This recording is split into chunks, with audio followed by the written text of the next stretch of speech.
Sagittarius, Kendrick from Providence Tarot, here to read you your second proofread for August, okay?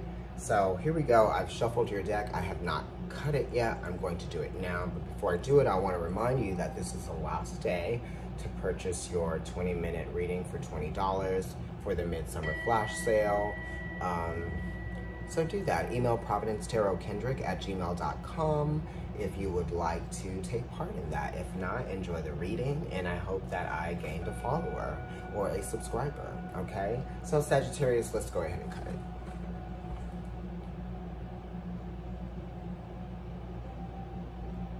Here we go. Yes, this is your energy.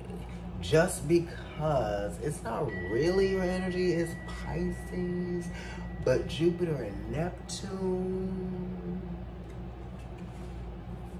This is spiritual growth, spiritual connections, expansions, because you are tuning into something that is outside of yourself, that is giving you some sense of security and comfort. You know, this is very much as above, so below, but this is in a state of being of acceptance, right? So what are you accepting, okay? What are you accepting right now? You're accepting the divine guidance. That's what you're accepting. The opportunity to have it differently.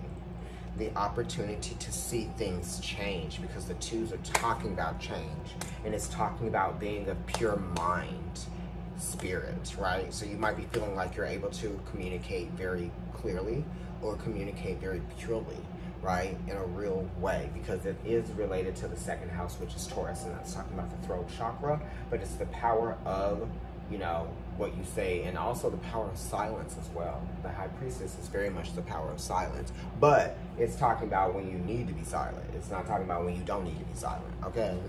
Because the power of silence is very powerful when someone doesn't need to be silent and they are silent, okay? Speak up for yourself.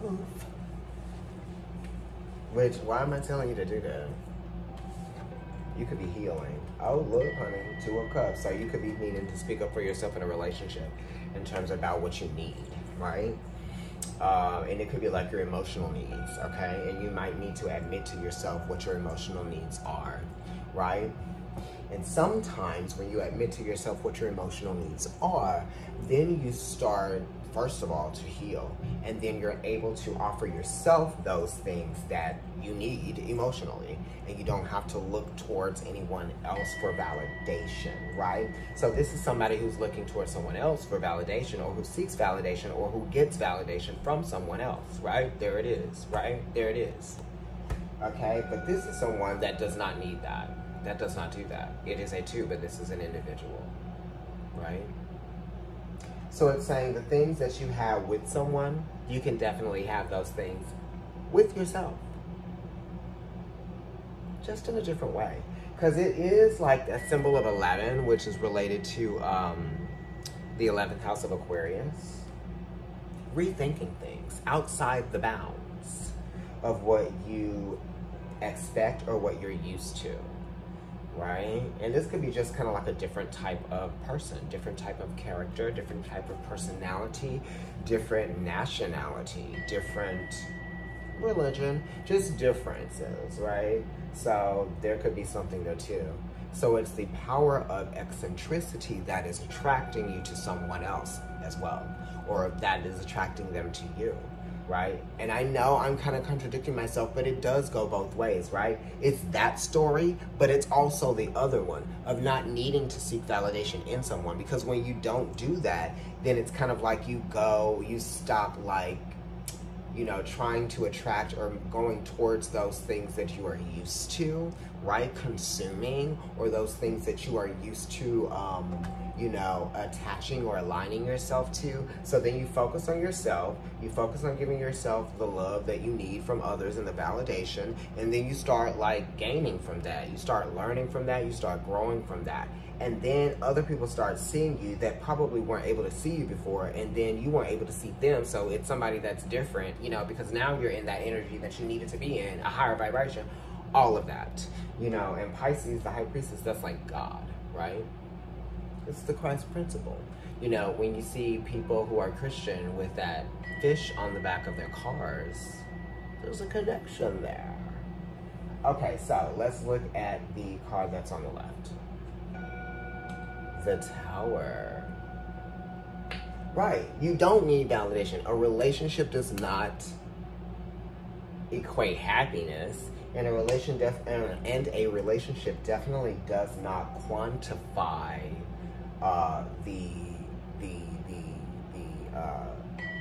experience of happiness, right? Because you can find happiness in other ways and through other things. That's why we have so many other things that we see every single day. We see dogs, we see plants, we see cats, we see clouds, we see snakes, we see, you know what I mean? So there's so many other things to pay attention to rather than like that. And what, you know, some people want to be in a relationship for what? Because of status. And some people want to be in a relationship because they possess someone, right? Some people want to be in a relationship because they want to, well, have sex with that person. But that kind of has to do with that possession as well. You know what I mean? And all of those things sort of like fizzle out. You know, those things start to succumb to the complacencies within a partnership. And then those are like no longer the reasons why people are like together anymore. You know what I mean? So it's kind of like you have to realize why someone is in your life, or why you are attracting certain people into your life, or, you know, why certain people are attracted to you. Because that's when you probably have to just realize boundaries. You know what I mean? So these are lessons in boundaries, okay? The Tower talks about boundaries. And it also talks about a realization that comes from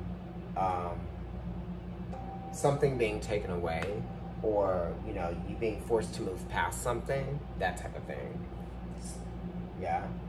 Leaving a relationship behind, leaving behind an old foundational energy, leaving behind old principles, that type of thing. We're doing it.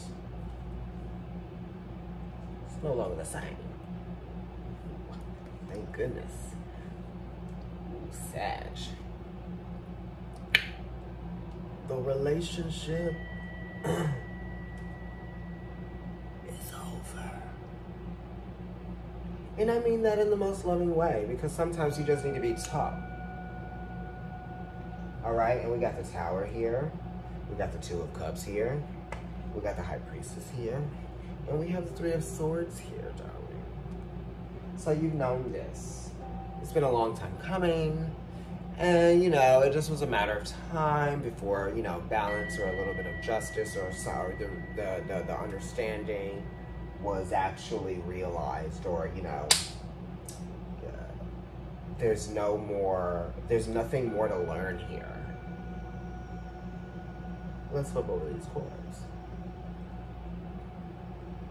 The Eight of Cups. Damn. Leave it behind.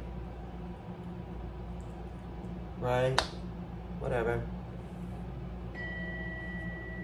Okay, because look, bam, the Tower. Yeah, this is a good one right here, and turn it around for you. Nine of Cups. Okay, come on, turn around. Turn around. Every now and then I get a little bit closer, and I don't know the words. But turn around. Don't turn around. Don't turn around. You know, don't turn around. Keep moving forward towards your wishes, your aspirations, and your goals. So this is, you know, further aspirations from the Tower moment.